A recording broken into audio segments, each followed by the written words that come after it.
All right, guys, we're a couple minutes early for our interview with Mr. Mark Lawrence. We are on Instagram and we are on Facebook. If you guys have any questions, save it for the end. We are going to ask him some questions. I'm going to do a little introduction. If you don't know about Mark yet, you are going to learn about him. Mark Lawrence is proud to join the Fight Fit team as a certified coach. He is a martial arts and fitness professional that has traveled the world teaching classes, seminars, and workshops for over 20 years. He's got a passion for teaching. It's only overshadowed by his desire to help others become the best versions of themselves. His teaching style is fun, energetic, and entertaining while still offering a kick-butt attitude. Mark firmly believes that leading a happy and active lifestyle creates a balanced mind, body, and spirit. Mark, look at these. It's going to be a list of all these things that he holds. He holds a black belt rank in Hoshinjutsu and Bujikan Budo Taijutsu. I'm going to butcher this. Taijutsu, but also has experience in other martial arts systems such as Russian Systema, Kosho Shoriryu Kenpo, Jiu-Jitsu, Hokkoryu Ju-Jitsu, Shin Ken Ju-Jitsu, Sword Kenpo, Judo, and wrestling. Woo! In 2006, Mark was inducted into the World Martial Arts Hall of Fame and honored with the rank and title of Shihan. Mark has taught aspects of both traditional and modern martial arts, as well as women's self-defense, defensive tactics with the OPP, kickboxing, and mixed martial arts conditioning. In the world of fitness, Mark is both a certified personal trainer with the PTS. He has his FIS through CanFit Pro, and obviously keeping his standard first aid. Whew, long bow. Without further ado, I want to bring in Mr. Mark Lawrence. Mark, welcome. Thanks, Joe. All right. So just like every show, we have opportunities for you guys to ask questions. We will answer them at the end, but I will start off with asking a few questions for Mark. Oh, now I know you got a huge amount of experience, but I want to know what was your story, and to take us back to when you first started your fitness. I always say fitness and martial arts career. It's obviously a while ago. Started off with more of the internal arts in terms of martial arts. Started off with more of the meditation, the healing arts, that kind of thing before I got into actual physical martial arts. But actually had a massage therapist that I was working with. I was actually going through a pretty serious illness, and he was a jiu-jitsu instructor. Jiu-jitsu, judo, wrestling, a lot of different striking arts as well. And he helped me through this illness, and then it was like, okay, well, you know what? I've always wanted to do the physical side of martial arts, and so I started training with him, and that was kind of it for me. From then, I wanted to get into anything and everything possible, and I'd always been an athlete through as long as I could remember. Whether it was hockey, baseball, volleyball. I played on all the teams. Basketball, played on all of them through high school. Rep sports, played them all and loved them. And I was always super active. But martial arts, I wanted something that I could do throughout the year instead of just these seasonal sports. And always wanted to be a ninja. Who doesn't, right? So it was got into the martial arts and different aspects of it, and my sensei at the time, we started training with other martial artists, and then he happened upon a book by Dr. Glenn J. Morris, who is the founder of the Hoshinjutsu Judo Taijutsu Association, and we were like, oh well, maybe we should go and check this guy out. And I didn't know that much about martial arts at the time. I was still just really young, very much, well, a little bit more than a white belt in a few different arts, but I was just trying to learn everything. I was trying to be a sponge. And next thing I know, we're traveling 12 hours down to the States to do a seminar with this, ninja master, as he was portrayed, and the rest is history. I ended up becoming the rep for Canada. and became his deshi, and ended up taking over the organization after his passing. And that's the martial art that I'm now continuing to teach, Hoshin, or Hoshinjutsu. Cool. What's a deshi? Deshi basically is kind of like a very, very personal student, a little bit more than just a regular sensei-student relationship. Okay, very good. I want you to talk to me about that injury you said that caused you to the illness. The illness. I went through fibromyalgia.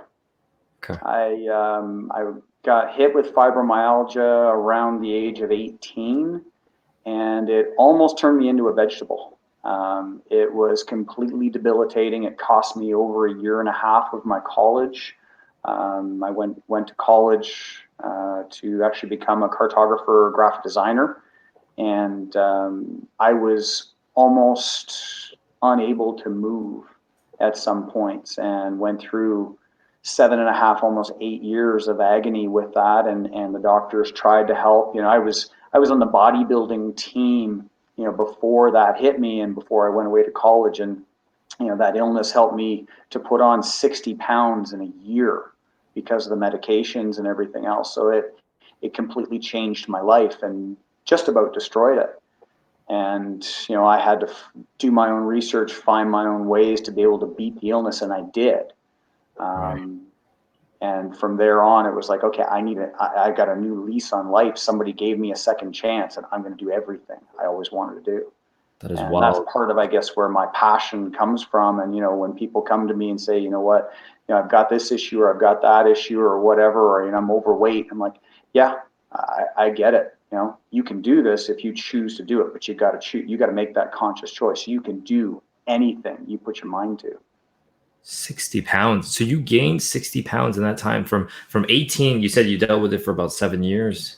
Yeah, I was at 245 pounds at my heaviest, and I'm floating around 164, Right. and I'm in some of the best shape of my life, and Right. I'm almost 50 years old now. So you had your own journey. I mean, I can't imagine you being like that. Like, because we see you as Mark, super active and tons of energy. How was your life like? Like, describe to me how much, like, the struggles that you went through during that time with all that extra weight. I couldn't even sit at a desk to do my graphic arts work for much more than an hour without extreme agony. My hands would cramp up, and I would lose feeling. It would usually take a good half an hour or more bath in the morning just to kind of be able to get my joints moving. Like, if you're not familiar with fibromyalgia, if you take the worst arthritic pain and chronic fatigue syndrome, and you kind of mix that together, that's kind of how I would describe fibromyalgia and how it can be. So it was unusual, yes, that I got it when I was as young as I was, and being male, usually it hits a lot more females than males. But I wasn't gonna. I felt like I was 96 years old, but unhealthy, and I wasn't gonna let this thing kill me. I was going to make a change, and I did. That's amazing. And tell me about that moment that you found somebody. It was like you saw, was it a massage therapist? Well, that was one person. Like, I found that massage therapy really helped because I was in so much pain, and he was a very gifted, I guess, for lack of a better word, healer. But he did a lot of different things. Like, he was an acupuncturist. He became an osteopath. He obviously did several different versions of massage, learned therapeutic touch, Reiki, different things like that. So because I couldn't work during this as well, I had to find ways that I could try and save some money. So I started learning some of the healing arts so I could work on myself. And Okay. that's where I'd been doing lots of meditation. I'd been learning qigong and different things like that for years and years and years, and already had that background. So then this just fell into place, and that's where I've been doing the internal arts in terms of the martial arts for a very, very long time. And then the physical side came along with it when I was actually able to do it. So you found somebody, they kind of sparked that interest with you with like to help you start curing yourself. And through that one person, that spark, that's what kind of got you going and kind of studying all the things that you did, all the internal arts that helped cure yourself. Yeah, well, he had black belts in 4 different martial arts when I met him, and so he was kind of like my coach, and he kind of guided me. He took me under his wing. Yes, we were training out of another dojo at the time, but then he recognized just how keen of interest, and apparently I was fairly good at what we were doing. So he's like, you know what, we could do this ourselves, and we could take this further. And that's where I started working with him on a more personal level, and we were working out like 3 times, 4 times a week on top of training at this other dojo twice a week. And so it was quite a bit. So I was working, training martial arts wise 5, 6 days a week, and then I was also training on my own as well. Wow. What was that moment when you figured out did you feel like you were curing yourself over time, or was it all of a sudden like kind of like a cured was it a gradual process of getting better, or? Well, it was, I could tell when I was starting to get better. Like I used to go to even support groups for people that had the illness, and they even noticed, because it was like a monthly type of thing. They were noticing that, I was getting, a cab ride there. And then it was like I was getting a walk there. The next thing they knew, I was riding my bike there. And, just seeing the progression, they're like, what are you doing? How are you able to do this? Because none of us can do this. Like it was very apparent to a lot of people that were around me that I was getting better. But I'd seen so many doctors over the years and so many tests.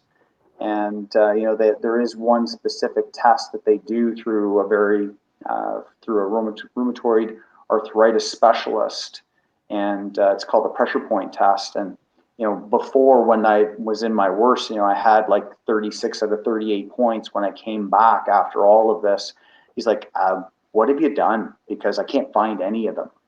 That's amazing. So I'm like, "It worked."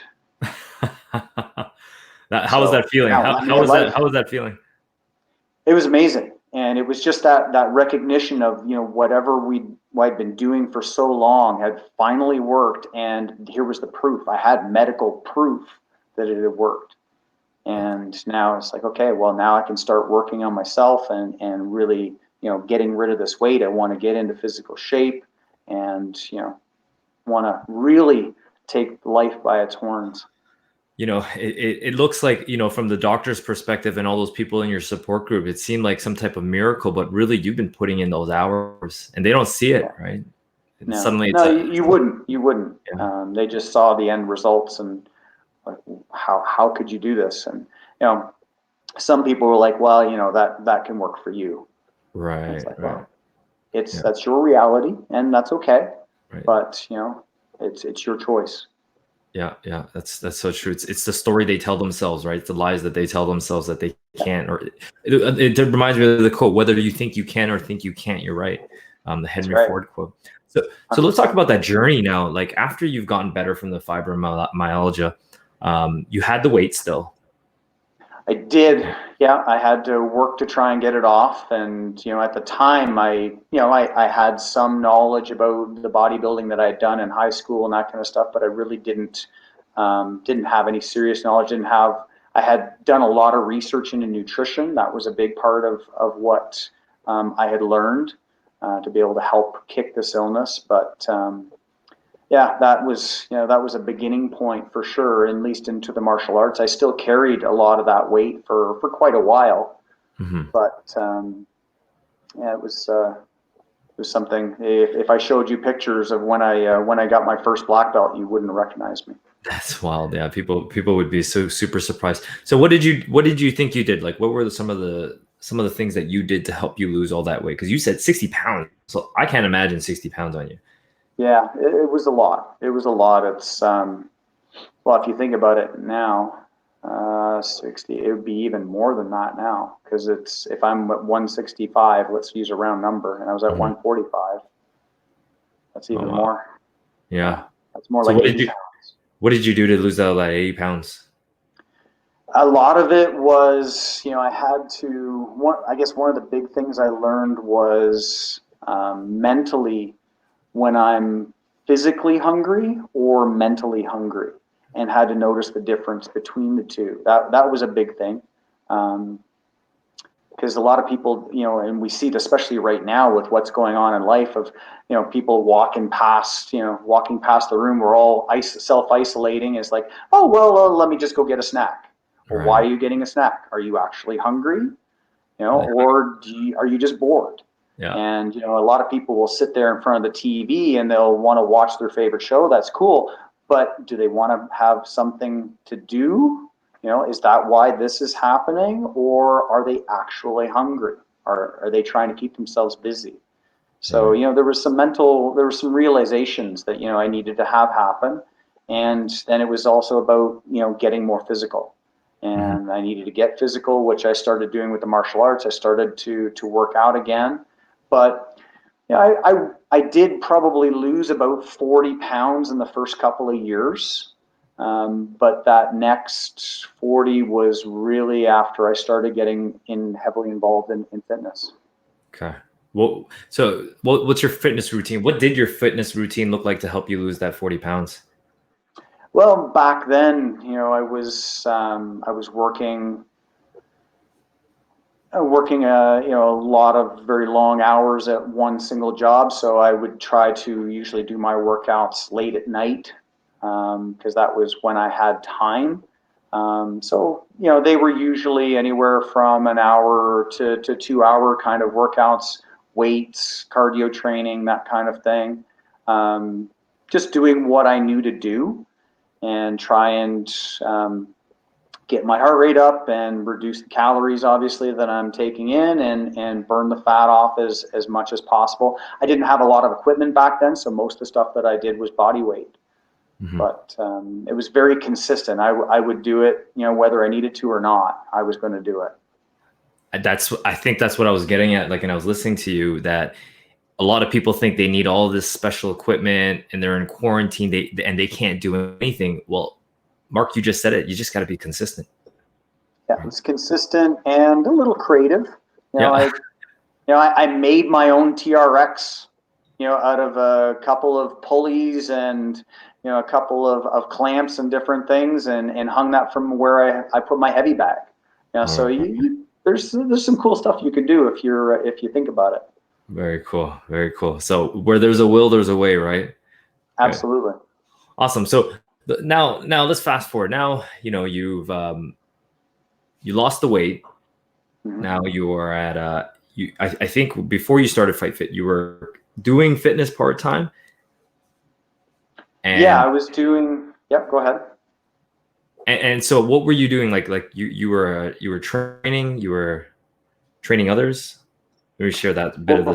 before Fight Fit, I was teaching classes, teaching fitness classes, teaching martial arts classes, about 15 to 17 classes a week on top of working full time.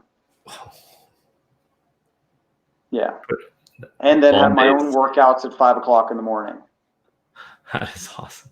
Put in some. So, This is why you're used to working long hours. mhm, yep.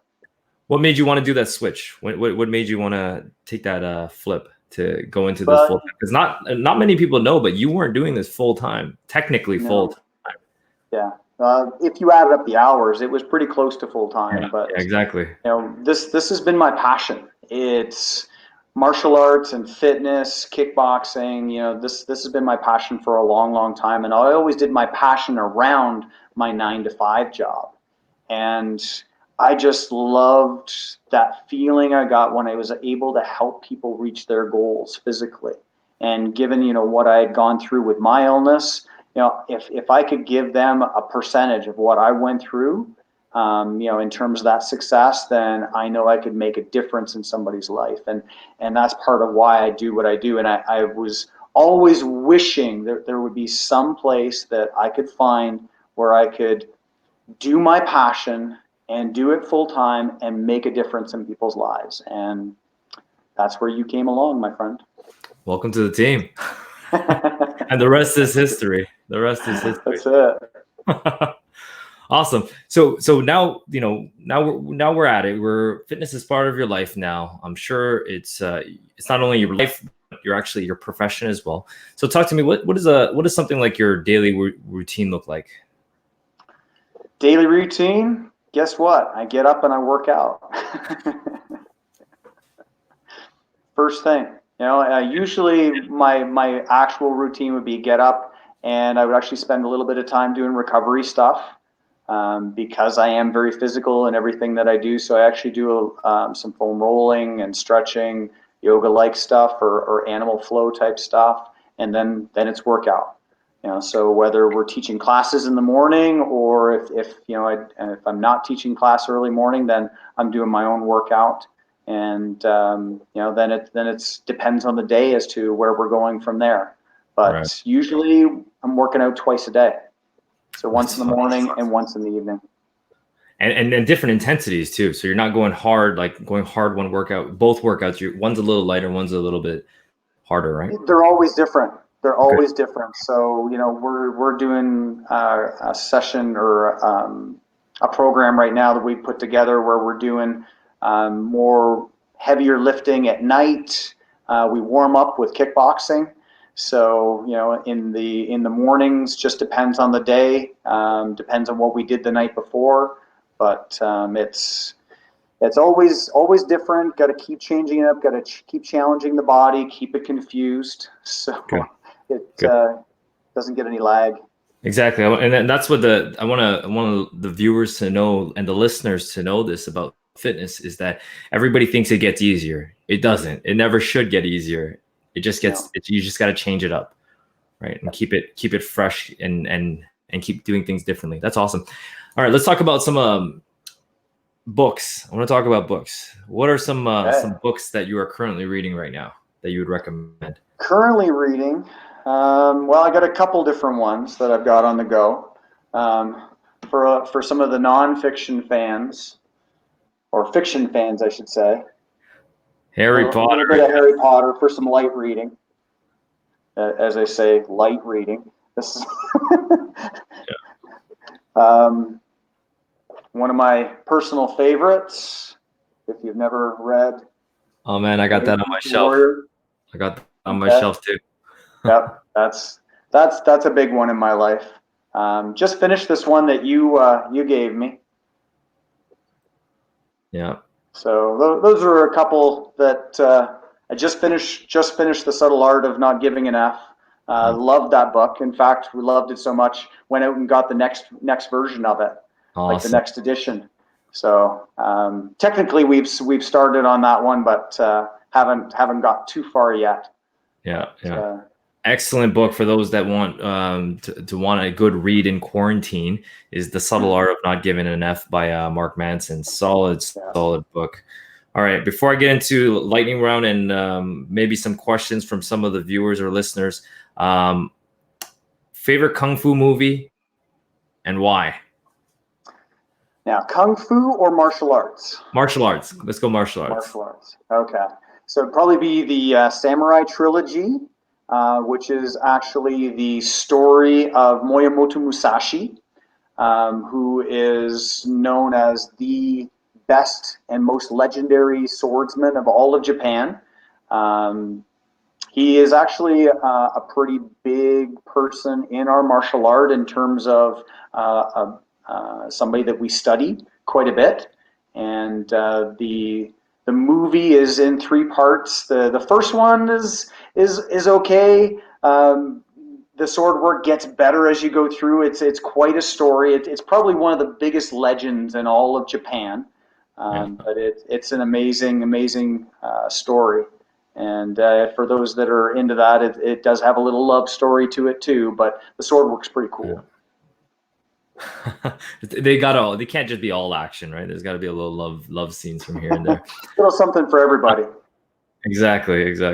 One more. What's one quote that gets you fired up and why? Where attention goes, energy flows. Attention goes, energy flows. Yeah. So in other words, you get what you focus on. James Redfield, Celestine Prophecy. It's true. That's another book that's been a big mind opener, eye opener for me in my healing process, as well as part of my spiritual process. So highly recommend that one as well. There's a whole series. Right. I think there's this big thing about like having so many distractions in our lives these days. We're not able to like completely immerse ourselves in one thing. It's like a lost art, the ability to actually be focused on one thing. So I love that. Awesome. We're going to go into lightning round. And if anybody has any questions for Mark, this last little bit is going to be for you. Post in the comment section if you have any questions. Or I'm going to just keep banging these lightning round questions off. All right. Start off with number one. Are you a morning or evening person, Mark? Both. Okay. I used to be an evening person. So I used to do my workouts at 10, 11 o'clock at night. And I would stay up until 1 or 2 in the morning and then get up at 6. And then I learned that it was way better to work out in the morning. So I would get up at 4, 4:30 to do my workout. So I've learned to become both. Oh, awesome. Multi-talented. All right. Are you a fiction or nonfiction reader? A little of both. A little of both. Wow. Listen, he's there's yin, there's yang, right? That's awesome. Ooh, here's a good one. I got a question here. Why vegan? Ooh, that's a good one. Good question. Was looking. I'm always studying, always trying to learn new things, and thought. I've done the vegetarian thing before. It was not that big a deal. Had never tried veganism. Watched a little Netflix special called The Game Changers, and it made me question some things. So after that, I did a little bit more research and thought about trying it. So been trying it ever since November, and very happy with it so far. Yeah, so I've actually cleared out the freezer of all meat now. Yeah, good man for doing that. I don't know if I could ever do that, but good on you. It was easier than I thought. Is it easier? Okay. Maybe one day, just for fun. I got another question from Abby Chan. Anytime in your life you are thinking of quitting or giving up, you ever think you would quit or give up? Is it even just a thought to ever quit or give up? Yep. So when I was going through my illness, there was a lot of times where I wanted to quit. I wanted to give up. Here's an interesting one that I haven't actually shared. Was I was training to become a police officer, and this was after the fibromyalgia, and I was starting to really get into fitness more and more, and starting to learn about it. And I had a bunch of my students, and I was teaching the defensive tactics at the time, who were like, "You should become an officer. We need somebody like you." I'm like, "Okay, well, let's look into it." So I started going through the testing. I failed the fitness test with the police testing. And that was my moment to realize, oh my goodness, how can I do this?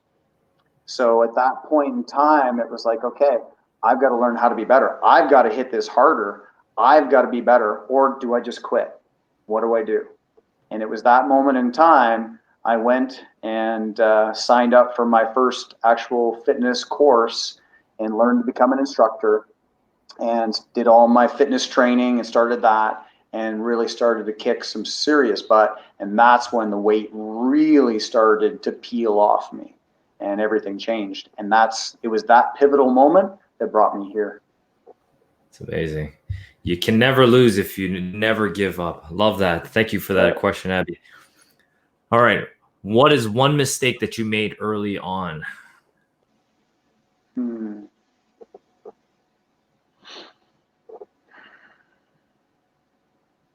That's a tough question. A mistake that I made. Well, I think if I was to go back and change things, what I would do is I would probably have taken some more serious courses on the heavy lifting type stuff, like what we just did with you, this late last year with the Olympic lifting. I think I probably would have done that sooner in my career, because I'm now really starting to understand the benefits of that heavy lifting instead of just, spending so much time with, smaller weights and things like that, more that cardio style. So I think I would probably go back. I would start that sooner. It's awesome. For those that don't know, we as a whole entire team at FightFit took a bunch of us out to the Darby Training Systems DTS and took their barbell certification, which was a 3-day intensive barbell lifting course that I came out there pretty sore. So it was an awesome, excellent course. I'm gonna keep going with this one. Who's your role model that guided you towards success? I would say I've had a couple of them. Obviously, Dr. Glenn Morris, who was my sensei, he was probably one of the largest influences in my life, especially from a martial arts perspective. He and one of his best friends, who is still considered one of my teachers, Shihan Kevin Millis, as well. They were two people that really influenced me in terms of the martial arts and guided me. And I think those would be probably the top two people in my life. Awesome. We got a comment here. A mistake Mark made was not joining the FightFit family earlier. Love that. Thank you for that comment. Everything happens in its time. That's all I can say. Awesome. I'm just grateful for it now. Here's a good one. What is the most embarrassing thing that you are willing to admit? Well, I think what I mentioned before about failing the fitness test for the police, that was, coming from where I was already a black belt martial artist. And, I thought I had a pretty decent idea of where my fitness level was and everything else. And I learned a lot about myself doing that testing.